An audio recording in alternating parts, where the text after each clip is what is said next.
Hello friends, welcome to the Chitra science hub. आज हम कार्बीन्स के बारे में डिस्कस करेंगे। जैसे कि हमने पहले डिस्कस किया कि कार्बीन्स भी हमारे एक रिएक्शन इंटरमीडिएट्स हैं। और रिएक्शन इंटरमीडिएट्स क्या होते हैं? हमारे जो रिएक्शन के ड्यूरेशन में बनते हैं उन्हें हम रिएक्शन इंटरमीडिएट्स कहते हैं। और जो हमारे रिएक्शन इंटरमीडिएट्स के एग्जाम्पल हैं वो क्या हैं? कार्बीन्स, नाइट्रीन्स, कार्बोकेटायंस, कार्बेनियंस, फ्री रेडिकल्स, ये सब हमारे क्या हैं? रिएक्शन इंटरमीडिएट्स हैं। इनमें से हम फ्री रेडिकल्स, कार्बोकेटायंस और कार्बेनियंस के बारे में हम हमारी प्रीवियस वीडियोस में डिस्कस कर चुके। आज हम डिस्कस करेंगे कार्बीन्स के बारे में। कार्बीन्स क्या है हमारी? Carbenes are neutral, divalent, highly reactive intermediates containing two single bonds and two non-bonding electrons around a carbon atom। कार्बीन्स क्या है हमारी? न्यूट्रल है, डाइवेलेंट है और बहुत ज़्यादा रिएक्टिव है। और इनके पास दो सिंगल बॉन्ड होते हैं और दो नॉन बॉन्डिंग इलेक्ट्रॉन्स होते हैं। तो जो हमारी सिंपलेस्ट कार्बीन है वो क्या है हमारी? मिथाइलिन। ये हमारा स्ट्रक्चर है मिथाइलिन का। और जो हमारी दूसरी कार्बीन्स हैं वो इसी की आपके सब्स्टिट्यूटेड डेरिवेटिव हैं। तो जो हमारी सिंपलेस्ट कार्बीन है वो है हमारी मिथाइलिन। अब कार्बीन्स बनती कैसे हैं? First method from diazo compounds. Diazo compound से हम कार्बीन्स बनाते हैं। Diazo compounds are easily converted to related carbenes by easily removing nitrogen gas when heated और फोटोलाइज्ड इन एप्रोटिक सॉल्वेंट्स। जब डाइजो कंपाउंड से हम कार्बीन्स किस तरह से ऑब्टेन करते हैं? डाइजो कंपाउंड्स को जो है हम या तो हीट कर दें या उन्हें फोटोलाइज कर दें प्रोटिक सॉल्वेंट्स की प्रेजेंस में, तो हमारे डाइजो कंपाउंड से क्या है? कार्बीन्स बन जाती है। जो दूसरा मेथड है वो है हमारा by alpha elimination. Carbenes can also be formed by reaction of chloroform in the presence of strong alkali. Carbenes हमारी कैसे बनती हैं? जब हम क्लोरोफॉर्म का स्ट्रॉन्ग एल्काली के साथ रिएक्शन करा दें तो उससे भी हमारी कार्बीन्स बन जाती है। और इस मेथड को हमने कहा अल्फा एलिमिनेशन।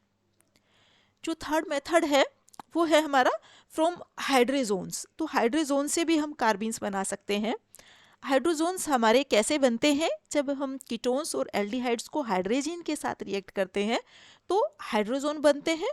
और हाइड्रोजोन के ऑक्सीडेशन से हमारे डाइजो कंपाउंड्स बनते हैं। तो हाइड्रोजोन्स का हम ऑक्सीडेशन करा देते हैं किससे? मेटल साल्ट से।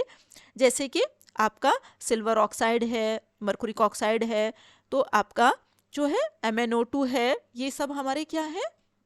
मेटल साल्ट्स हैं। तो इनकी प्रेजेंस में जब हम हाइड्रोजोन्स का ऑक्सीडेशन कराते हैं तो डाइजो कंपाउंड मिलते हैं। और फिर फर्दर हम डाइजो कंपाउंड को या तो हीट कर दें या उन्हें फोटोलाइज कर दें तो उससे हमारे कार्बीन्स हमें मिल जाती हैं। जैसे हमने हमारी प्रीवियस प्रिपरेशन में डिस्कस किया कि डाइजो कंपाउंड से कार्बीन्स किस तरह से बनती है। तो ये हमारा एक मल्टी स्टेप प्रोसेस है। इसमें पहले एल्डिहाइड और कीटोन से हाइड्रोजोन बनते हैं और हाइड्रोजोन से फिर डाइजो कंपाउंड बनते हैं। डाइजो से फिर हम कार्बीन्स बनाते हैं। नेक्स्ट है from ketenes. The photolytic decomposition of certain ketenes. जो हमारा यदि हम फोटोलाइटिक डिकम्पोजिशन करने लगे कीटीन्स का तो उससे भी हमारे कार्बीन्स मिलती हैं। और साथ के साथ एक बाय प्रोडक्ट मिलता है कार्बन मोनोऑक्साइड। अब कीटीन्स क्या होते हैं?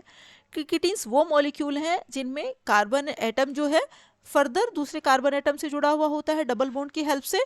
और वो फर्दर फिर आगे एक ऑक्सीजन एटम के साथ डबल बॉन्ड से कनेक्टेड रहता है। मीन्स तीनों एक दूसरे से डबल बॉन्ड की हेल्प से कनेक्टेड है। इस तरह के स्ट्रक्चर को हमने कहा कीटीन्स। तो जब कीटीन्स का हम फोटोलाइटिक डिकम्पोजिशन करते हैं तो उससे हमें क्या मिलती है? कार्बीन्स। और साथ के साथ आपका कार्बन मोनोऑक्साइड भी हमें एक बाय प्रोडक्ट की फॉर्म में मिल जाता है। अब स्पिन स्टेट के बेसिस पे कार्बीन्स हमारी दो तरह की हैं, एक सिंगलेट और एक ट्रिपलेट। सिंगलेट कार्बीन क्या है? यदि अनशेयर्ड इलेक्ट्रॉन पेयर जो है हमारा पेयर्ड ही रहता है तो उसे हमने कहा सिंगलेट कार्बीन। और यदि हमारा अनशेयर्ड इलेक्ट्रॉन पेयर जो है वो अनपेयर्ड होता है तो उसे हमने कहा ट्रिपलेट कार्बीन्स। अब इनका स्ट्रक्चर कैसा होता है? First singlet carbene. If the two unshared electrons on the carbon atom are paired. जैसे कि हमने अभी पढ़ा कि सिंगलेट कार्बन क्या है? यदि अनशेयर्ड इलेक्ट्रॉन का जो पेयर है वो पेयर्ड ही रहे, मीन्स उनका स्पिन स्टेट डिफरेंट ही हो, तो उसे हमने कहा सिंगलेट कार्बन। तो सिंगलेट कार्बिन क्या है? Singlet carbene has its carbon in sp2 hybridized state. तो सिंगलेट कार्बिन वो कार्बिन है जिनका जो अनशेयर्ड इलेक्ट्रॉन का पेयर है वो पेयर्ड है, और इनका जो हाइब्रिडाइजेशन होता है वो sp2 हाइब्रिडाइजेशन होता है। 2 of the 3 sp2 hybrid orbitals, out of the 3, जो तीन में से जो 2 हमारे sp2 हाइब्रिड ऑर्बिटल्स हैं वो तो हमारे मोनोवेलेंट एटम के साथ कनेक्टेड रहते हैं, और जो थर्ड हाइब्रिड ऑर्बिटल है उसमें हमारा अनशेयर्ड इलेक्ट्रॉन पेयर रहता है। Unhybridized p orbital is empty which is perpendicular to the sp2 hybrid orbitals. अब हमारे पास के 3 हाइब्रिड ऑर्बिटल्स होते हैं, जिनमें से 2 तो हमारे मोनोवेलेंट एटम और ग्रुप के साथ जुड़े होते हैं। तीसरे वाले के पास हमारा क्या है? 2 अनशेयर्ड इलेक्ट्रॉन पेयर है, और जो तीसरा p ऑर्बिटल बचा वो खाली है और वो परपेंडिकुलर है। ये हमें जैसे कि हमें स्ट्रक्चर में दिखाई दे रहा है, ये है हमारा सिंगलेट कार्बिन का स्ट्रक्चर, sp2 हाइब्रिडाइजेशन है, और ये हमारा जो है जो हमारा अनशेयर्ड इलेक्ट्रॉन पेयर है ये हमारा पेयर्ड है, और ये हमारा एम्प्टी p ऑर्बिटल है जो इसके परपेंडिकुलर है। अब यदि हम ट्रिपलेट कार्बिन की बात करने लगे तो इसमें अनशेयर्ड इलेक्ट्रॉन पेयर जो है पेयर्ड नहीं होता, जैसे कि हमें फिगर में दिखाई दे रहा है, एक यहाँ है एक यहाँ है, और दोनों की स्पिन स्टेट भी सेम होती है। तो इस तरह की कार्बिन्स को हमने कहा triplet carbenes. Triplet carbene has its carbon in sp hybridised state. इसका जो हाइब्रिडाइजेशन होता है वो sp होता है, सिंगलेट का sp2 और ट्रिपलेट का sp। तो आपका 2 hybridized sp orbitals form 2 sigma bonds with monovalent atoms or group, while 2 unhybridized p orbitals are perpendicular to each other। तो 2 जो हाइब्रिडाइज्ड sp ऑर्बिटल्स हैं वो क्या बनाते हैं? हमारे 2 सिग्मा बॉन्ड बनाते हैं मोनोवेलेंट एटम और ग्रुप के साथ, और जो 2 अनहाइब्रिडाइज्ड p ऑर्बिटल हैं जो एक दूसरे के परपेंडिकुलर हैं, इनमें हमारा एक एक इलेक्ट्रॉन आ जाता है। जो अनशेयर्ड इलेक्ट्रॉन पेयर था, जो इसमें पेयर्ड था हमारा, वो इसमें क्या है आपका अनपेयर्ड हो जाएगा, एक यहाँ और एक यहाँ। तो इस वजह से हमारी क्या है, ट्रिपलेट कार्बिन जो हो जाती है वो लीनियर शेप की हो जाती है। अब यदि हम स्टेबिलिटी को कंपेयर करने लगे दोनों कार्बिन्स की, तो ट्रिपलेट कार्बिन्स जो होती हैं वो सिंगलेट के कंपैरिजन में ज़्यादा स्टेबल होती हैं। In singlet state the 2 electrons are paired and are in same orbital. अब क्यों हमारे ट्रिपलेट ज़्यादा है? क्योंकि सिंगलेट में जो हमारा जो इलेक्ट्रॉन पेयर है वो एक ही ऑर्बिटल के अंदर है, तो इलेक्ट्रॉन और इलेक्ट्रॉन के बीच में रिपल्शन होगा। इस वजह से हमारा जो है सिंगलेट की स्टेबिलिटी कम होती है। अब ट्रिपलेट में जो दोनों इलेक्ट्रॉन्स हैं वो अलग अलग ऑर्बिटल में हैं, तो इस वजह से उनके बीच में रिपल्शन नहीं होता। इस वजह से हमारा क्या है, ट्रिपलेट कार्बिन जो है वो सिंगलेट के कंपैरिजन में ज़्यादा स्टेबल है। The singlet and triplet carbines can be distinguished by the addition reaction of carbene to 2-butene। अब हम कैसे डिस्टिंग्विश करें हमारी कौन सी सिंगलेट है और कौन सी ट्रिपलेट है? ये हमारा एडिशन रिएक्शन जो होता है कार्बिन्स का, जब 2 ब्यूटीन के साथ ये रिएक्ट करती है तब हम दोनों में डिफ्रेंशिएट कर पाते हैं कि कौन सा सिंगलेट है और कौन सा ट्रिपलेट है। In this reaction a ring is formed, hence it is called cyclo addition reaction. ये जब हमारा कार्बिन 2 ब्यूटीन के साथ जुड़ता है तो एक जो है साइक्लो एडिशन रिएक्शन कहते हैं हम इसे, एक रिंग बन जाती है हमारी। ये हमारा addition of carbenes to alkenes give cyclopropane derivatives, उन्हें हम साइक्लोप्रोपेन डेरिवेटिव्स कहते हैं।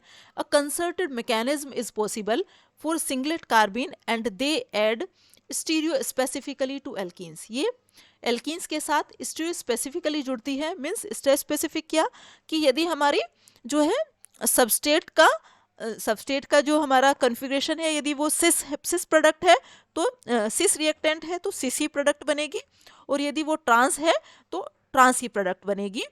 जैसे कि हमें फिगर में दिखाई दे रहा है, हमने ये ट्रांस ब्यूटीन ली हुई है, तो जो प्रोडक्ट बनेगी वो भी ट्रांस ही बनेगी। तो जो प्रोडक्ट बनती है इसमें वो स्टीरियो स्पेसिफिक बनती है। क्यों? क्योंकि ये कंसर्टेड मैकेनिज्म के थ्रू प्रोसीड अप होता है। तो जिस तरह की स्टीरियोकेमिस्ट्री रिएक्टेंट की होती है ऐसी ही प्रोडक्ट की होती है। तो प्रोडक्ट जो है वो अपनी जो है उसकी स्टीरियोकेमिस्ट्री एज इट इज़ रहती है जैसे कि हमारी रिएक्टेंट की होती है। तो जो प्रोडक्ट बनती है वो स्टीरियो स्पेसिफिक प्रोडक्ट बनती है। अब यदि हम ट्रिपलेट की बात करने लगे तो ट्रिपलेट जब हमारा 2 ब्यूटीन के साथ रिएक्शन शो करता है तो दो प्रोडक्ट बनती है, एक सिस और एक ट्रांस। अब क्यों बनती है इस तरह की, यदि आपकी जो ट्यूब्यूटेन है उसका आपका वो ट्रांस हो या सिस हो कुछ भी हो, लेकिन जो प्रोडक्ट बनेगी वो दोनों का मिक्सचर बनेगी। वो क्यों बनेगी, क्योंकि ये आपका जो है फ्री रेडिकल मैकेनिज्म को फॉलो करता है, प्लस 2 स्टेप में ये मैकेनिज्म होता है। Ring closure to cyclopropane requires spin inversion. अब जैसे कि हमने पहले पढ़ा कि जो ट्रिपलेट होती है उसमें जो दोनों ऑर्बिटल्स है दोनों की स्पिन सेम होती है। अब रिंग बनने के लिए दोनों की स्पिन अलग अलग होनी चाहिए, तो जो स्पिन इन्वर्जन होगा उसमें, तो जो स्पिन इन्वर्जन का प्रोसेस होता है वो स्लो प्रोसेस होता है। तो जितनी टाइम में वो स्पिन इन्वर्ट होती है, उसकी इलेक्ट्रॉन की स्पिन चेंज होती है, इतनी देर में जो है सिंगल बॉन्ड के अलोंग रोटेशन हो जाता है। और यदि हमारा रिएक्टेंट जो है सिस है तो वो आपका ट्रांस के फॉर्म में आ जाएगा, ट्रांस है तो सिस के फॉर्म में आ जाएगा। तो इस वजह से जो हमारी प्रोडक्ट बनती है वो दो स्टीरियो आइसोमर्स का मिक्सचर है, मीन्स आपकी सिस और ट्रांस दोनों तरह की प्रोडक्ट बनेगी। जैसे कि हमें फिगर में दिखाई दे रहा है रेडिकल मैकेनिज्म, ये हमारी क्या है, एक सिस ब्यूटीन है, इसमें ये हमारा यहाँ कार्बीन ने रिएक्शन शो किया, तो आपका जो है स्पिन चेंज होने से पहले उसका रोटेशन हो गया, तो आपकी इस वजह से दोनों तरह की प्रोडक्ट बन गई।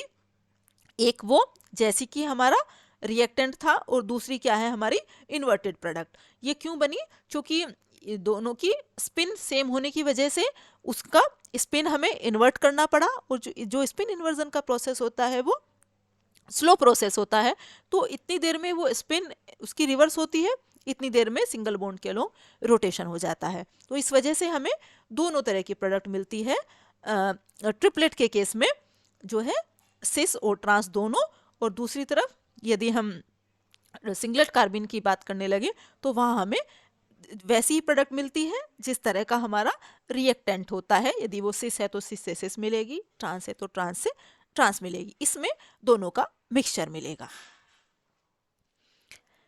अब ये है कार्बीन्स के कुछ रिएक्शन। पहला cyclo addition reaction. Carbenes when added to olefinic bond undergo ring formation and cyclopropane derivatives are obtained. जैसे कि हमने ये भी पढ़ा कि कार्बीन्स जो है वो ओलिफिनिक डबल बॉन्ड के साथ जुड़ के रिंग फॉर्मेशन बनाते हैं, और इस तरह की हम प्रोडक्ट को क्या कहते हैं, साइक्लोप्रोपेन डेरिवेटिव्स हमें मिलते हैं। नेक्स्ट दूसरा रिएक्शन है dimerization reaction. Carbenes also undergo dimerization and this turns into olefins. Carbenes जो है वो आपस में ही दोनों रिएक्ट कर लेते हैं, आपस दो कार्बीन्स मिलके क्या बना लेते हैं, ओलिफिन्स बना लेते हैं, और इस प्रोसेस को हमने कहा डाइमराइजेशन रिएक्शन। जो हमारा तीसरा रिएक्शन है वो है इंसर्शन रिएक्शन।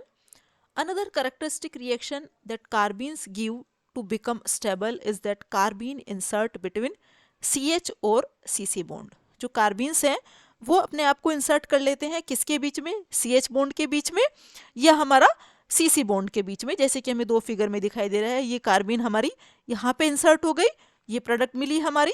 इसी तरह से ये कार्बीन जो है हमारे यहाँ कहाँ, यहाँ तो ये आपकी CC बॉन्ड के अलोंग इंसर्ट हो गई, यहाँ हमारे CH बॉन्ड के अलोंग इंसर्ट हो गई। तो कार्बीन जो है वो इंसर्शन रिएक्शन भी शो करती है, वो CH या CC बॉन्ड के बीच में अपने आप को इंसर्ट कर लेती हैं। इस तरह के रिएक्शन को हमने कहा इंसर्शन रिएक्शन। ये थी हमारी कार्बीन्स। नेक्स्ट वीडियो में हम नाइट्रीन्स के बारे में डिस्कस करेंगे। Thank you.